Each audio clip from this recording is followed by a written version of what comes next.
Good day, happy travelers. Vacation travel hacks here, talking about cruising on the Norwegian sky with stops in St. Thomas, the Bahamas, Puerto Plata, St. John, St. Maarten, and of course, San Juan, Puerto Rico.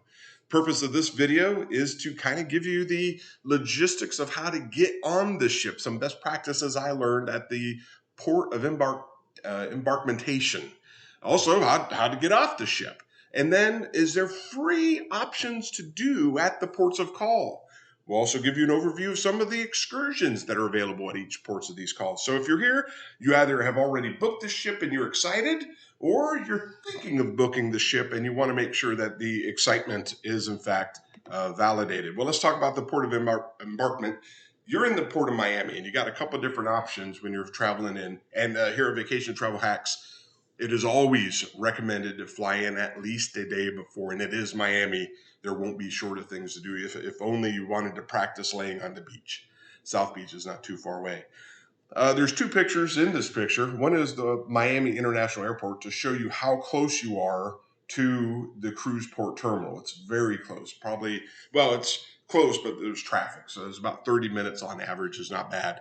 Worth noting, however, Fort Lauderdale Airport is just up the road, and it's about a 45-minute drive from there. And SAS Transportation, when we were there for spring break of this year, it was 45 minutes, reasonably priced for 8 people. It was like $100. So you really couldn't beat it. So you'll have options. So if Miami's like, whoa, airfare is really high, check out Fort Lauderdale, FLL. And you can, there's ways to get there. If you stay near Miami, you'll have a lot of hotels around the airport, and hotels, of course, on Front Beach, and there'll be hotels everywhere. Many of them offer shuttles to the cruise port, some for free, some not for free. So just check with the hotel. If you're a Marriott person, a Hilton person, a Choice Hotels person, maybe just the Safari Inn, the $19.99 a night special where you bring in your Lysol and just hoping for the best. So there's no wrong way to get on the ship. Worth noting, once you get onto the ship, your driver or you just follow the signs. There'll be signs like, hey, cruise port, this is, the horizon, and this is, Symphony of the Seas. You'll have signs that'll tell you. One last thing before I move on from this slide is on 2 occasions I've cruised out of here, the port that I went in at was not the port I came back at. What if you're parking in a garage, or you're telling a driver, maybe it's a family or a friend, hey, we're being dropped off at D.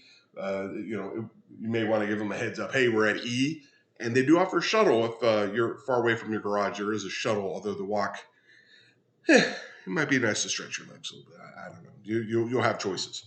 So anyway, that's the port of Miami. Lots of options to get in there. Uber, taxi, mini limo services. If you just Google, hey, transportation, most people use the hotel transportation when they get in there, unless you're upstate in Fort Lauderdale. And again, hotels reasonably priced up there.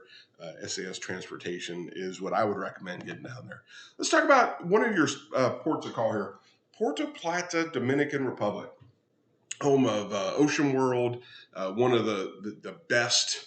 Well, actually, in zipline, there's something for everybody. If you want to get your feet in the sand, there's something for you to do. If you're, hey, I hate the feeling of feet in the sand, but I want to get immersed in the culture. It drops you off right in the city. So, is there free things to do? Yeah, you can walk around the city here. Absolutely. Might I suggest just kind of make a map of where you intend to go with your friends, share it with them. That way, if anything happens to you, at least they'll have a record of your intended path. And I don't say that. It's just good protocol to let your people know where you intend to go. So we'll keep going here. Let's go back.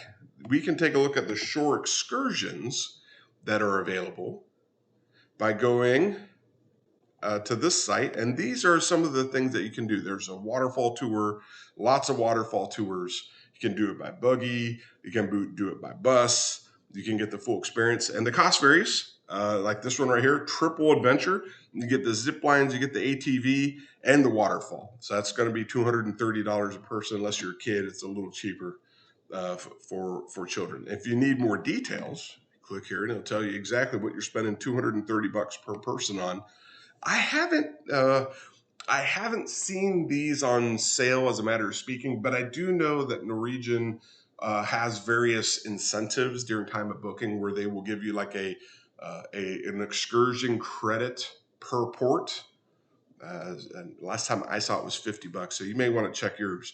But it gives you the details of what to wear, what to do, how long it's going to take. This one's 7 hours, and it'll let you know if it's challenging, if it's easy, and that's I think that's good information to know. And they'll give it all to you there. So if you want to do a little bit of everything is there. This is the day pass at Ocean World. Probably one of my favorite parks that I have, water parks that I've been to. It gives you the most time with the dolphins. We did the dolphins, the sea lions, and the sharks, and pictures are a little bit more. But there's, you can drive around in an old car if you want. That's $150 a person. You can go to some like a fort here. Then there's beach clubs. So okay, then there's 29 things to do. So there's, if you don't want to go to the water, if you want to just walk the shops, you can. If you want to go on an excursion, you can. Like there's going to be no wrong way to do it. St. Thomas, fantastic little area here. You park your boat right here, and then you walk out, and there's shops here, here, here, here. On each one of these rectangles, there's shops on either side, and then shops around here. The walk to the city, unlike the last stop where you kind of dumped right in the middle of the city, the walk to the city requires you to go here, and I wouldn't. Is it walkable? I think so. It's not at the point where I would say, hey, it is. I'm not going to say that.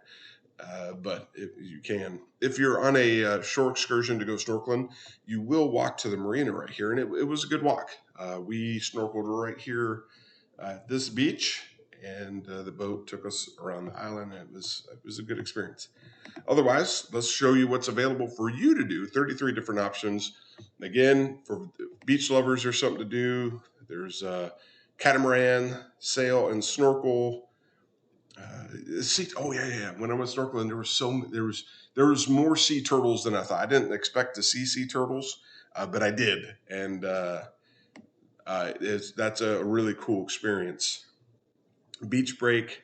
Then they have a gondola here where you can go up and kind of see everything. And I always recommend to do that if you can. And it is a great experience. There's 33 different excursions here, and you really can't go wrong with any one of it, really. Panoramic views of St. Thomas and shopping. That's a pretty good one. If you just want to take a selfie and do it for the gram, see, let's take a selfie. It'll take you around, and you get to take selfies. And social medias. That's what we like to do. All right, so as you might imagine, something for everybody. Next up is St. John. You pull right into the harbor here. This one, actually, you are in an area where you can do some shopping. It doesn't strike me as a place where I would like extensively walk around. There's some stuff to do here, but man, they weren't short on excursions either. 19 different excursions. I don't want to say it's cookie cutter because every island's a little different. But if you want to snorkel one day and walk a city the next, this one seems to have like really, really good water activity, but also really good scenic activity and eating activity, photographic tour. And you can take more selfies. You just do a bunch of excursions where you take selfies. So there's, again, lots of things to do depending upon how you want to do it. My dad was in the Navy. He absolutely does not want to get into the water. He's done. St. Maarten, another fantastic port. Maybe I go on too many cruise ships. I think I have a problem. All right, so the cruise ports terminals are right down here, and the city is way up here. A really cool city. There's a water taxi here. I think it was $10-15 round trip. Just a little boat takes you up there, and you can walk around the city. Lots of duty-free shops around here to do your duty-free shopping. This has the Maho beach airport, and I was able to do like the top 10 tour of this island on another carrier. And actually, we're going back on another carrier in December, so I'm going to be doing it. I'm trying to diversify my portfolio here. If you go on one of the tours, it'll take this. St. Maarten is two different countries, Netherlands and French owned, and you get to go explore it. It takes you to places to taste different foods, gift shops. Best of St. Maarten. This is probably, you see, you get to go to this area where it separates the two countries. Then here's like a little sky ride up to take pictures, more selfies. I think somebody sent Norwegian the selfie memo, and they got it. But if you get to go to Maho Beach and do the plane spotting, that is definitely worth. And heck, you can ride horses too. Just hey, what did you do in St. Maarten? I rode horses, or you can ride mechanical horses. How about an ATV? There's no wrong way to cruise. Ta-da, Maho Beach. 4.5 hours. It's worth noting the beach is busy. Everyone wants to get a picture. Now that would be a selfie that should be fun to take. You know, I'd take a selfie of that. And I did take a selfie of that. There's a picture of me taking a slow-mo video of a plane flying right at me. And so definitely something to do, worth it. It's just, every island, it sounds like, oh, hey, he seems like he likes all islands. I like all these islands. I'm not going to lie to you. San Juan. All right. Another really fantastic area here. You are going to pull into the cruise terminal over here. This cruise terminal, if you do take a taxi, just make sure you're not dropped off at the Port American Cruise Terminal. That's for people, starting and ending their cruises.